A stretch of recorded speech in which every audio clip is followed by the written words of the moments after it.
I'm trying to understand it. How could there be evidence either for or against the view that our ethical intuitions were reliable?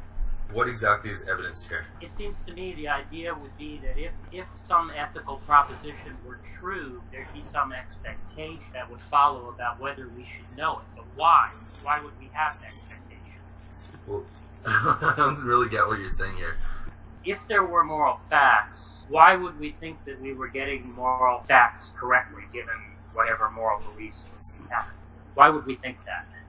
I don't know if there is going to be any sort of like inference you can draw that we're getting moral facts correct. And yeah, I don't hold my foundational ethical beliefs through some inference from some non-ethical belief. I'm an intuitionist, I suppose. So you're saying there is no reason to think that we're getting our ethical beliefs correct? If by a reason you mean like some inference that you draw, then sure, okay, yeah. I don't hold my ethical beliefs. Yeah, I don't hold my foundational ethical beliefs because I've inferred them from some non-ethical belief, right? Like that. No, but I'm not saying that you should hold them on the basis of inference. What I was trying to understand is why would you think that your ethical beliefs are tracked to truth, even if we could even make sense of that idea? Like, let's for the sake of argument grant that the idea that the notion of ethical truth, some kind of absolute, non-relative ethical truth, is a coherent notion, which I don't grant, but let's just do that for the sake of argument. Why would we think that we are correctly tracking those beliefs? Because I think all my beliefs are true, and in virtue of that, they track the truth. It doesn't answer the question. You're just saying, I think my beliefs are true. I'm asking the question, why do you think in this case your beliefs are true? Because in the other cases, in other domains of knowledge, so a posteriori, ordinary a posteriori facts about the world, of mathematical claims, in the case of logical claims, we have procedures by which we can check to see if we're getting things right. So what I'm trying to understand is, why would we think in the ethical case, because I assume you don't know of any procedures like that whereby we're able to test ethical claims. Okay, but Jack, why would we think we're getting them right? That's what I'm trying to understand. I'm actually a little doubtful that this is the case that we can test any kind of belief, because to test requires you to have assumptions, and those assumptions are going to be the very same kind of thing, right? Like to test certain beliefs about the external physical world is going to require you to make assumptions about what a physical external. So you don't think we have a way of settling those disputes then? Like, if you think it's raining and I don't think it's raining, you don't think we have a procedure by which to settle whose view is correct?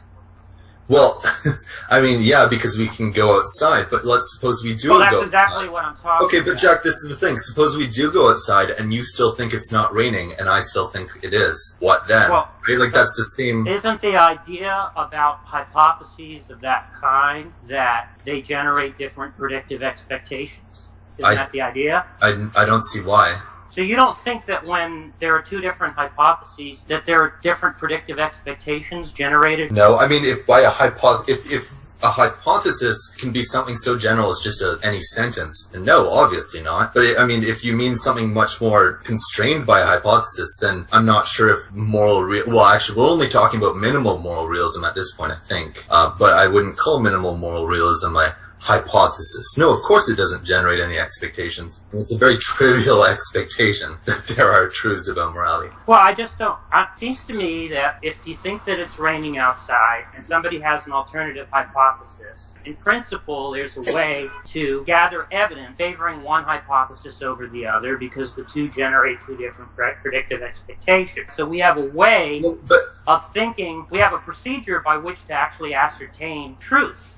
We have procedures for doing that. Science is one of the ways in which we do that, right? What I'm trying to understand is, if somebody thought rape was wrong and somebody else thought rape was right or rape was good, why would we think that somebody had good reason to think that he was correct about it, other than the fact that he just had an intuition? Like I said before, I take it that the fact that a sentence strikes us as obvious or intuitive is reason in of itself to believe it. That does confer some prima facie warrant or justification. And in virtue of that, I believe it. And to believe something is to have a propositional attitude of affirmation towards... Why do you think that supplies warrant? I don't understand that. I just think that's kind of obvious. No, I mean, it doesn't... warrant, right, we have an everyday notion of warrant, which is that we can give an argument. That's one type of warrant. And the other type of everyday notion of warrant is evidence. So neither of those are going to apply in this case, right? So you want to say there's another type of warrant. Why would we call that warrant rather than schmarrant? Right? That's what I'm trying to understand. Jack, providing evidence is providing an argument. Evidence is. I'm just making a distinction between a posteriori and a priori arguments. There. Okay, so then what you're essentially saying is to have warrant is to have an inference, but that's incredibly. Right, so you want to say, okay, so you want to say there's non-inferential forms of justification. So give me the justification for that. Why? What's the point of this? Well, I'm just trying to understand why you would think that was a justification rather than a schmustification. I don't even know what you're trying to talk about now, but okay, Jack, you're asking questions that aren't really relevant to metaethics at all. These are epistemological questions. No, they're relevant to metaethics because what I'm saying is that I understand the idea that in other cases we can provide justifications for our beliefs. We can provide justifications for our ordinary a posteriori claims about the world because those generate predictive expectations. And there's another type of proposition that we can provide justifications about. Say, for example, a mathematical claim, right? We can offer proofs and so forth in support of those types of claims. What I'm not understanding about ethical claims is how there can be any justification for them whatsoever. Okay. Right? That's what I'm trying to understand. What your argument is essentially assuming that foundationalism is incorrect, and then saying, okay, Mr. Moral Realist, how do you explain your justification for morality? When, of course, an intuitionist is going to be a foundationalist. Now, I mean, if you want to talk about foundationalism some other day, I'd be okay with that, but that's just not relevant to what we're talking about now. We're not trying to... But the point, it is relevant because what's being talked about was the question of the reliability of our ethical intuitions. And I was asking the question how we could have any justification whatsoever that our ethical intuitions were reliable. The answer is foundationalism. I mean, You're just saying that you don't have a justification unless people accept the idea that there are non-inferential forms of justification. But of course, that's going to apply in the opposite case. You're going to have two people who each are going to have different intuitions that will strike them as true. So let's just, even for the sake of argument, grant that there's such a thing as non-inferential justification. I mean, I don't understand it, but let's just, for the sake of argument, grant it. You're just going to have two people with competing intuitions. So you just want to say, well, for the first person, it's justified by his lights, and by the second person, the opposite claim is justified by his lights. I don't see why that would be particularly interesting. Why would that be of any interest to anybody? Okay, but honestly, Jack, I'm not interested in defending foundationalism here, okay? No, I'm just trying to get you to the answer to the question of what would justify your beliefs that your ethical intuitions are reliable, right? Because you have people who have opposite ethical intuitions. So it sounds like what you're saying is, yeah, your ethical beliefs are justified, and it's also the case that the people who have the opposite ethical beliefs, that their beliefs are justified, right? That's what you're basically saying, right? I'm saying that my beliefs are justified externally, and I'm rational to think so. Another person might be rational to think that their beliefs are justified externally, even if they're not. And I don't think their beliefs are justified externally if their beliefs are wildly contrary to mine, of course. I don't see what's controversial about this. This actually... So wait a minute. It doesn't just hinge on foundationalism, then. You're saying it also hinges upon externalism about justification. Yeah, sorry, I thought I said I was an externalist before. So you're saying you can't actually offer any evidence or argument that your beliefs are right. In fact, you can't even appeal to any evidence or argument multiple times already. You can't even appeal to any argument that your beliefs are right. Because right? I am a foundationalist. All you can do is say, well, if in fact there is a mechanism that reliably delivers truth in my case, right, which I have no way to test, right, which I have no way to offer any evidence for, then in that case, I would be justified. Or maybe it would be more correct to say, schmustified in my belief. That's basically what you're saying, right? No, not at all. I think, for example, the fact that a belief strikes me as intuitive or obvious is reason in of itself to believe that it's true. Also, essentially on externalism, we're teasing apart this difference between justifying a belief and a belief being justified. And a belief can be justified, and probably is justified, even if we cannot go through the action of justifying it, right? So the whole idea is that we don't need to be able to explain why a belief is justified or why a belief is true or probably true for it to be true, probably true, justified, and thus us to have knowledge. Hold on a minute. The problem there, though, is the fact that you don't have reliable, verifiable epistemic access to the truth in that point. You know, if you're just falling back on your intuitions, you do come into this conflict where one person's intuitions are equal to another person's intuitions. Okay. And really the key of the matter here is that you have no way of saying that moral properties or what have you are objective unless you do have this verifiable access. So the epistemic question here really is really critical to objectivism. Absolutely. And that's what I've been trying to say all along, is that Lance can't actually offer any justification whatsoever. He can just claim that there's a justification on the supposition that he does have reliable belief-forming faculties with respect to moral beliefs, even though he can't offer a single argument or a single piece of evidence for anybody else thinks that that's true. Anybody who actually has the opposite moral beliefs can make the exact same claim. You're just saying if you happen to have the right type of belief-forming faculty, then it would be justified. But you don't actually have any reason to I think my beliefs are justified. I know that you believe that. The question is, well, then why do you have a reason to believe I don't have an argument. I don't have justification in the sense. So that's my point. That's what I'm saying. Okay, and as I told you, I think there's more to having an epistemic reason than having an argument. Okay, and I don't really understand. Yeah, that's fine, but you aren't able to give an argument. Yes, okay, but Jack, this is the thing. That claim. I've told you that this is my view over and over. I've explained. Yeah, I understand that it's your view. I just wanted to clarify that you don't have any justifications. That's your assumption, though. You haven't given any defense. Oh, sorry, I don't have justification to offer? Yeah. Fine, whatever, okay, but that's not a significant conclusion. So no, it's a significant conclusion, because when you say rape is wrong, there's no reason whatsoever for anybody to think that you're anything other than a madman when you make that claim. You can't offer any arguments whatsoever that that claim is true. You can't offer any evidence whatsoever that that claim is true. You can't offer any justification whatsoever to another person that claim is true. So what's the significance of the claim? In every other domain, when people make claims like that, we actually do have access to those things. If I make a claim like it's raining, or any other type of empirical claim of that kind, guess what? There's a way to justify those propositions. Jack, I already went over this. By to evidence. There wouldn't be a reason to think I was a madman in that case, right? Okay, what I was saying is that if what it is to have a reason comes down to an argument, every argument has premises. Those are things you're assuming. It's always going to be possible for someone to challenge those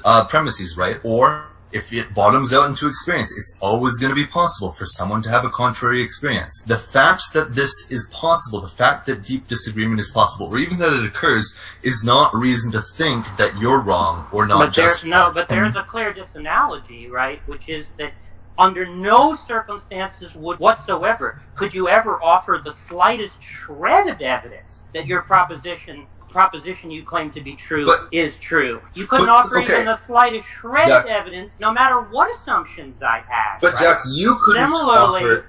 Similarly, you couldn't offer any type of a priori argument, such as a mathematical proof, in any circumstance that those propositions were correct. But in the other case, clearly are procedures of adjudication, regardless of whether it rests on assumptions or not. There clearly are procedures of adjudication. So there's a clear disanalogy there. Okay, what's wrong with saying that murder is wrong because it takes a life without any good reason, or unjustified taking of a life, or something like that? That is an argument that someone could appeal to.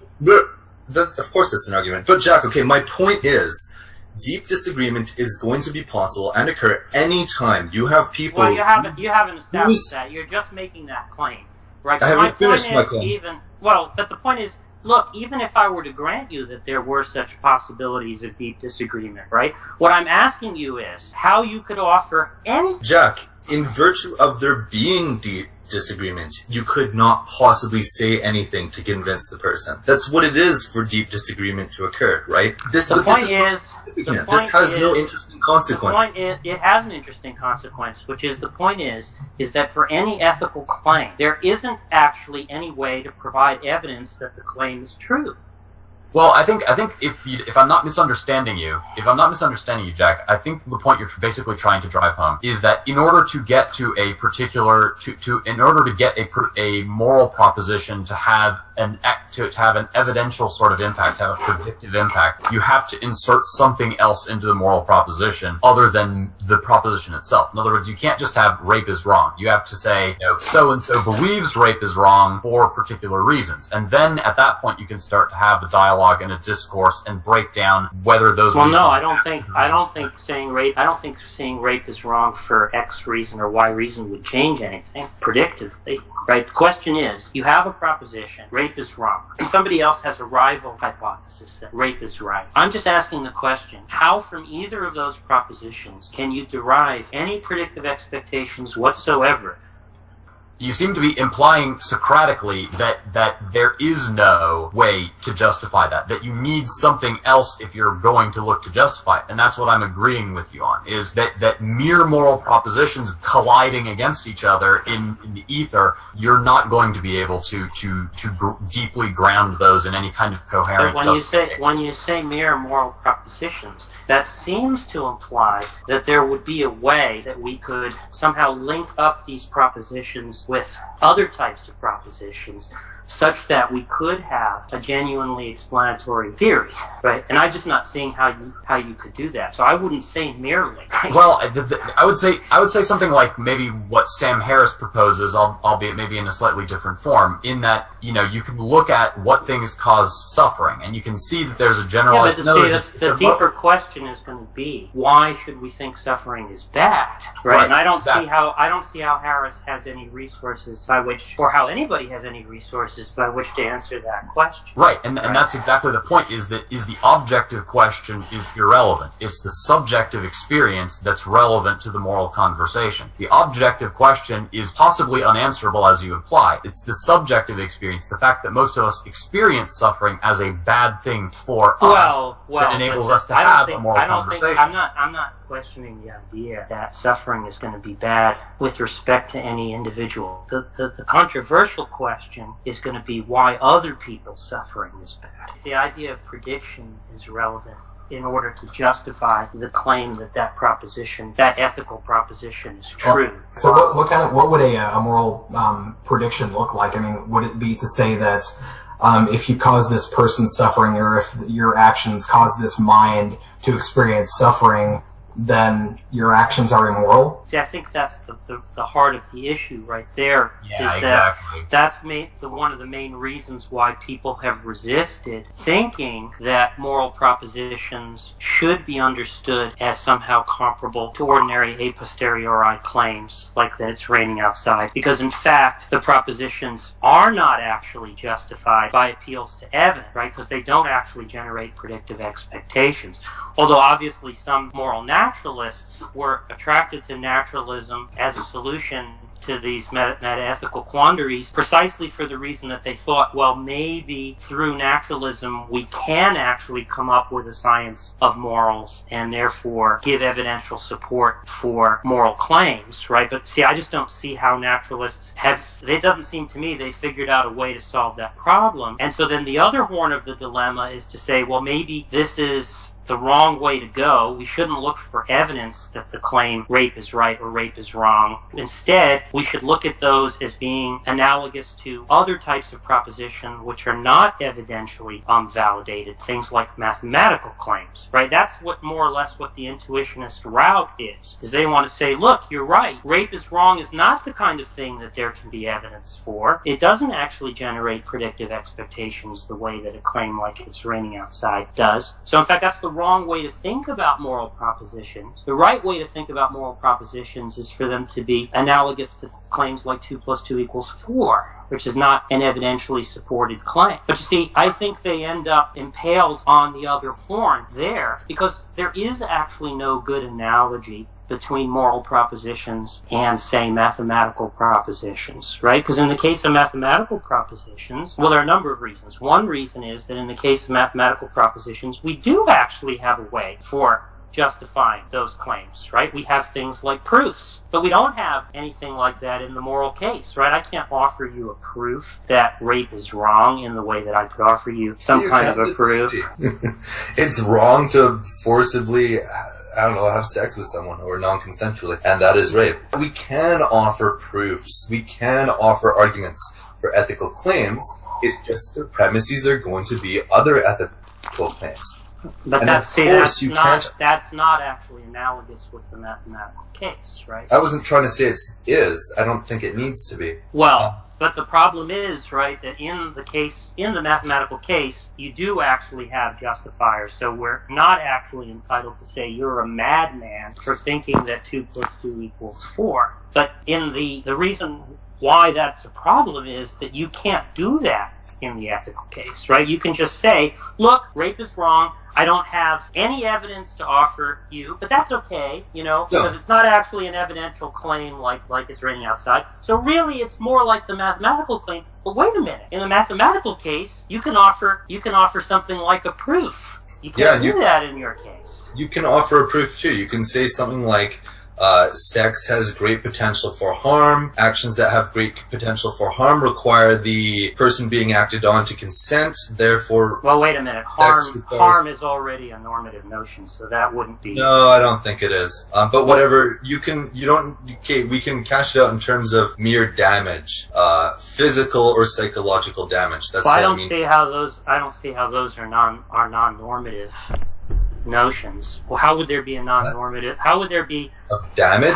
Damage seems to me to be a normative notion, right? It's related to the notion of function. But function is not normative. Well, how is function not normative? I don't understand that. How is it normative? What does function have to do with normativity? The idea of a norm, right, is distinct from a mere causal disposition, is that there's an internal standard with respect to one can be in accord or out of accord. So that's what I take it to functions to be, right? Is that in the case of a function, there is an internal standard, and then we can say you're in accord or out of accord with that internal standard, right? Which is whatever the function of the object. I don't really get what you're getting at here. I was trying to understand what would justify a claim, such as rape is wrong. And you were saying that you thought you could appeal somehow to a notion of function, in this case, specifically biological. And I was trying to understand how you move from biological function to some kind of justifier that something like rape is wrong. I want you to take me through that. The argument was, you said that there cannot be proofs for moral claims. I said there can. Good. And I gave a proof. Give me the proof again. Actions that cause harm. Well, wait a minute. Harm. So when you say harm, okay, wait a minute. So when you say harm, you don't need to analyze what harm is to say that. We do need to analyze it if it's a normative claim. Why? Right? No, the sentence is clearly true. It's if not an clearly action causes great harm to someone, you require their consent before doing it to them. Why would that follow? Get their consent. This is a premise, Jack. This is a premise. And what would justify the premise? What I was saying is that you can give arguments in defense of moral beliefs. It's just that these arguments are always going to appeal to other moral premises or other moral sentences. That's disanalogous to the mathematical case. But it doesn't. Right? That's okay. It doesn't need to be. Well, the reason why somebody might question, right? You understand what the reason is. The reason is that the madman objection doesn't actually apply. And what I was imagining is one of the motivators for intuitionists is they want to actually escape the madman objection. Intuitionists are just going to say that the madman objection is not an objection, that it's just kind of a silly argument. Well, why would it be a silly argument? We've been over this, Jack. That was like the past hour of us talking. I'm not seeing why it's a silly argument. Because you're making assumptions that no intuitionist is going to grant, Jack. No intuitionist is going to say, for example... Which assumption am I making that no... That you need to justify a belief for it to be justified. Or that you need to be able to convince a person for a belief to be reasonable or justified. Or that deep disagreement undermines your justification or reason. What you're saying then, right, is that it actually all turns on whether you're an externalist and whether you're a foundationalist. internalist, because if you were to drop those things, which admittedly you don't have any way to justify, if you were to actually drop those things, then the madman objection would apply.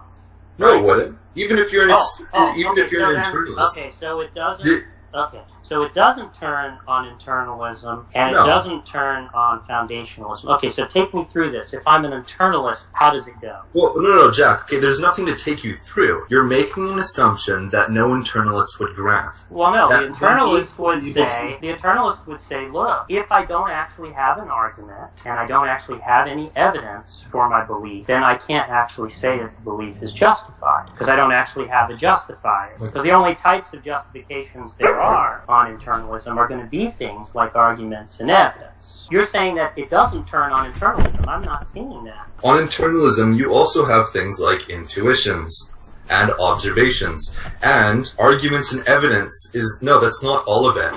So let's start with the claim. Rape is wrong. I'm an internalist. How do I offer any justification whatsoever that claim is true? Intuition. Well, I don't see how intuition is going to help, right? Because is intuition, I take it it's not an evidential justifier. We agree it's not an evidential justifier, right? It's not an argument at all. Well, I don't understand. The point is that you're assuming that someone needs to be able to give an argument for their claim, for that claim to be reasonable or justified or known. And that's not something the intuitionist is going to grant. Yes, I understand. The intuitionist wants to claim that there are other forms of justification besides arguments and evidence. What I'm saying is that if you drop that, because it doesn't seem like you have any way of defending that. So if you drop that, right, it seems like the madman objection applies. Okay, but why would you drop that? Oh, because you don't actually have any good argument to show that we should call those justifications. As I just said, we don't need an argument to be rational or justified. No, you're just claiming that. What I'm asking you is, what is an argument to think that there are non-inferential forms of justification? But Jack, don't you get that you just assumed, you just premised what you did on the claim that you need to have an argument or belief to be justified or rational. We agree. We're on common ground that arguments and evidence are justifiers. Yes. Now, what you want to do is say, well, there's another type of justification. And what I'm asking you is, why would we call that justification rather than schmustification? What the fuck? Why would you call I'm asking you, why would we call these other things, which you're calling justifiers, these non-inferential Because that's things, what they are. Why would we call them justifiers rather than just schmustifiers? We have non-controversial ideas of what reasons are in the other cases. Arguments provide reasons. Evidence provides reasons. Intuitions provide reasons. Why is it that we should think those are reasons rather than mere schmeasms? That's what I'm trying to understand. Well, okay, so you're making up a word and you're saying why? Like I don't. You're claiming I don't that like. those, If you just put a word in there that doesn't mean anything and say why are we saying it's not that? You're not understanding the dialect. You're not giving an argument, Jack. We agree. I think I might be able to really just simplify this a lot, alright? So basically, what I hear Jack to be saying is that we all agree that arguments and various, evidential forms of inference That's right. are uncontroversially ways to justify things that we can prove. Exactly. Right? And so what Jack is saying is that you, as an intuitionist, and that doesn't look like any of the rest of us accept this particular notion, that as an intuitionist you believe there are other ways of justifying things. But how do you know that the thing that you're getting out of that intuition is a justification in the same way that an argument or an evidence would be a justification? How do we know that it's not a completely different notion that has nothing to do with justification? Why should we accept the claim that it does justify? Yes, exactly. I mean, first of all, it doesn't seem like a completely different concept that we're talking about. It does to me. Well, okay. I don't see how non-inferential justification is anything like justification. Exactly. That's why I would call it schmustification. But if somebody make up a new word. Somebody can give me a good argument. But okay, Jack. this is what it comes down to at the end of the day. If you're trying to defend the claim, share with the justification we all accept, right? Yes, exactly. How do you know it's the same class of entity as the justifications that we accept? On what grounds do you accept that intuitions are the same sort of justification as an argument or as evidence? Yes. The same ground I accept any other sort of philosophical belief on the basis of intuition, which is all we have for these sorts of highly abstract philosophical beliefs. No. The point is, right, yes. given a set of intuitions which two people share, then you can say, well, this is a justifier for belief X given this evidence or given this structure of argument, which is to say that there's an inference that justifies. I'm asking you, when you're not appealing to inferences, what entitles you to say that those things... What creates the field of justification? Yeah, those things which are not inferences should be treated as belonging to the same class of justifiers that inferences constitute. Because that seems to be the way it is. So you don't actually have a reason to offer. All you have is a claim, which there's no reason for anybody else to accept. There's no reason for me to accept it. There's no reason for anybody else to accept it. Maybe there's something I can clarify here, actually. This might actually be an interesting thing. Okay, so when I'm giving an argument, I'm able to grab beliefs that you happen to have and show that conclusions follow from some subset of your beliefs. Now, when we're talking about reasons or justifications that are not arguments, things like intuitions or observations, obviously my intuitions and my observations are never going to be able to constitute reason for you to believe something. Right, but I don't see why they're reasons for anybody. And they're reasons for me, as I said. But why are they reasons rather than schmeasons? Okay, Jack, that's an incoherent question. It's not an incoherent question. Yes, it is. It's a standard question. What is a schmeason, Jack? What is a schmeason? I don't know what you're talking about there. The idea is that what you're doing... No, but you're asking me a question with a made-up word in it. Of course that's a fucking incoherent question. Lance, I'm not asking a question that isn't standardly asked in metaethics. The notion of a schmeason, you can Google it. It's been used, just like the notion of a schmation.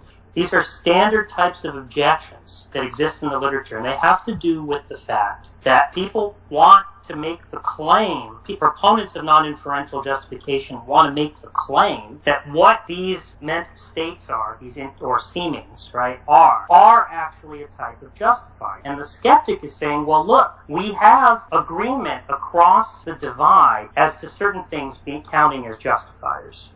Evidence counts as a justifier, and inferential arguments of the a priori kind, those count as a justifier as well. Right? And so the question then is, if we can agree that those things are justified, why should we accept that these seemings are also justifiers, rather than think that you're in fact creating a new class, which should more properly be called schmustification?